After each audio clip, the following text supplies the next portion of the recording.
Welcome to Shooting It Straight with Stan. I'm your host, Stan the Annuity Man, America's annuity agent, licensed in all 50 states, including the one that you're sitting in, which is a beautiful state, may I add, as I look over your shoulder into the backyard. It's beautiful. It's just totally beautiful.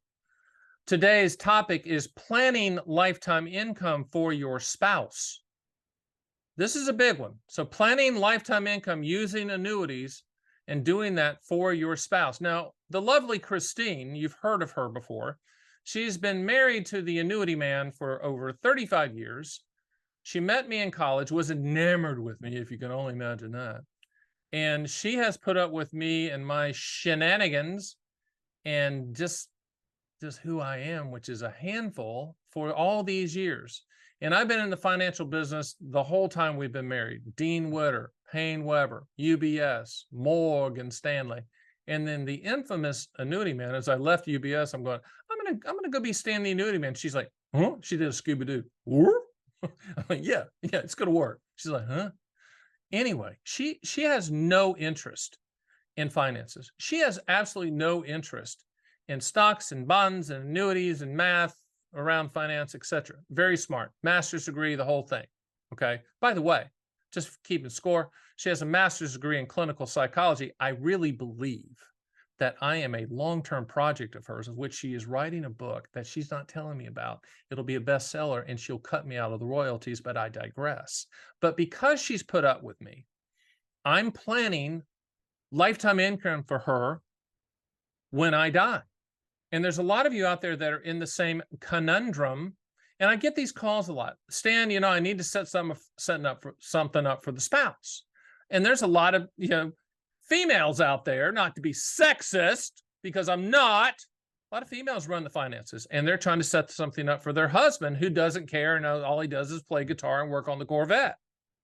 So regardless of the situation that you're in, if you have a spouse that's not interested in finances, there's a couple of ways to go about setting up lifetime income for them. Here's the best way, and you're not going to believe this, but it doesn't involve selling annuities right now. The sales guys are like, what? What are you doing, Stan? That's what their voices sound like. It's not like godlike, like, what are you doing, Stan? No, it's, what are you doing, Stan? It's like that. It's like Joe Pesci, and that type of voice. That's what the annuity gods sound like. But here's how you do it. Here's how I've done it for the lovely Christine. When I die, when my Learjet hits the mountain, okay, there's a trust set up. And within that trust, something in there reads something like this. When Stan dies, and after everyone cries, and they sing the song, and Nine Inch Nails plays the funeral. It's a band, look it up.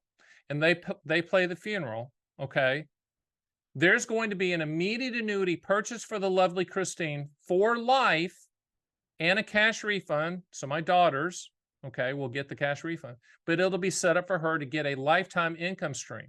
Now, what I've done in the trust is I've laid out, here's a lump sum to use, or here's the projected income that she's going to need on a monthly basis. Run the quotes, quote all carriers, and line it up, buy it for her.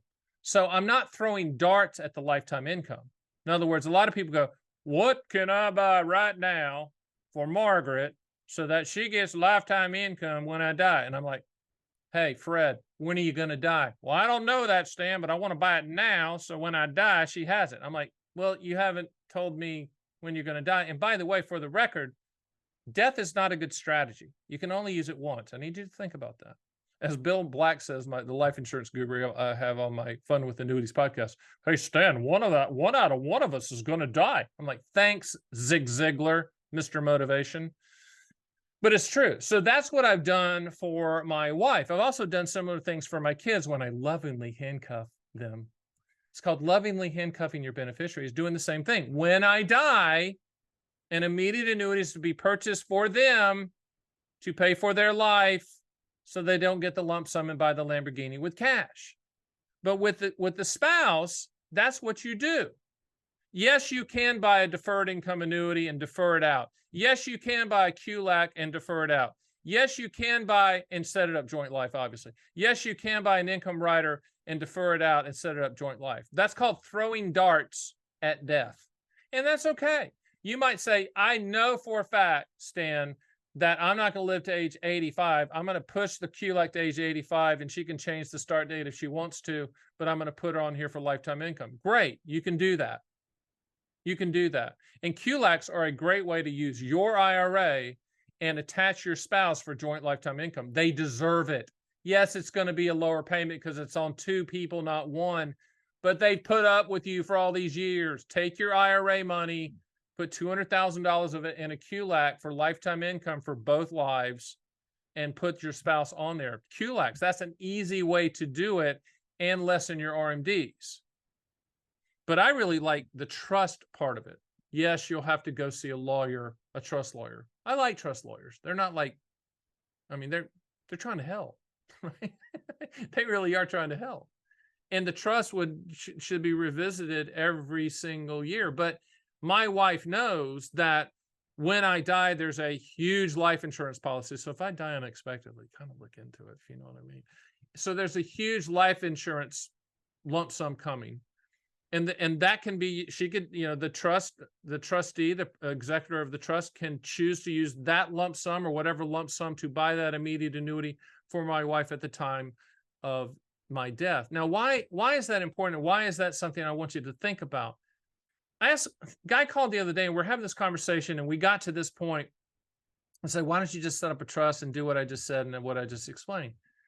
And then I said, as long as you're alive and hitting on all cylinders, Fred, is everything okay? Like from an income standpoint? He's like, oh, absolutely. I'm on it. I got it. No problem. She knows that.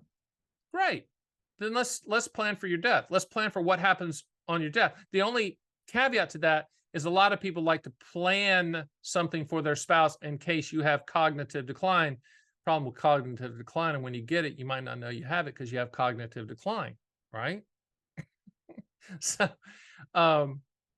those are discussions that we have, but you should plan for your spouse and plan for them to have lifetime income and plan for whatever income that's coming in now while you're alive. If there's something like a pension or something that's going to be reduced upon your death, we should start planning upon your death to replace that gap for your spouse. And you can do that. That can be done at the time of your death. It can be triggered by your death. Or we could throw some calculated darts, contractual darts. I guess I should do a video called Throw Contractual Darts at Lifetime Income, but that's what we're doing. You're saying, hey, I need it to start, this income stream to start at age 75, joint life, and this one at 80, joint life, and this one at joint life. Or you might buy a deferred income annuity or an income rider just in your spouse's name, knowing that they're going to outlive you, just so that they have a lifetime income stream. There's a myriad of ways to do it. But for all of you A personalities out there, this is a tough one because you've been managing money, you've been buying stocks and bonds and mutual funds and ETFs and crypto and Tesla and Apple and all these great things. You made lots of money, more money than you could ever dream of making in the market. And you're here and you look around and you go, I don't think my spouse cares. They don't. They want to go see the kids and the grandkids. That's my wife. She wants to go see the daughters and the grandkids. That's all she cares about. And the granddog. I mean, that's what she wants to do. And I'm going to set her up so that she can do that. She's earned that. Your spouse has earned that. And it's time for you to start thinking like that. How do we set up that lifetime income stream for them? So when I pass, my wife knows exactly what's in place, whether it's her life only or joint life only, that she can trigger income on some dart throwing products that we purchase. But she also knows that the trust will kick in and there'll be an immediate annuity purchase for them at that time. Certainly we would love, you know, to be that source for you. But the only thing I will say is shop all carriers for the highest contractual guarantee. Don't have some person go, this is the best one. No, listen. When you buy annuities like you're supposed to, just for the contractual guarantees, like I say, you own an annuity for what it will do, not what it might do. When you do that, you strip it out down to the commoditized contractual guarantees. Then you can go shop all carriers for the highest contractual guarantee. And you're not beholden to somebody's sales pitch or one company. So planning lifetime income for a spouse, there's a myriad of ways to do it. I just gave you a few, but it's a discussion that we need to have. So go to my site at theannuityman.com.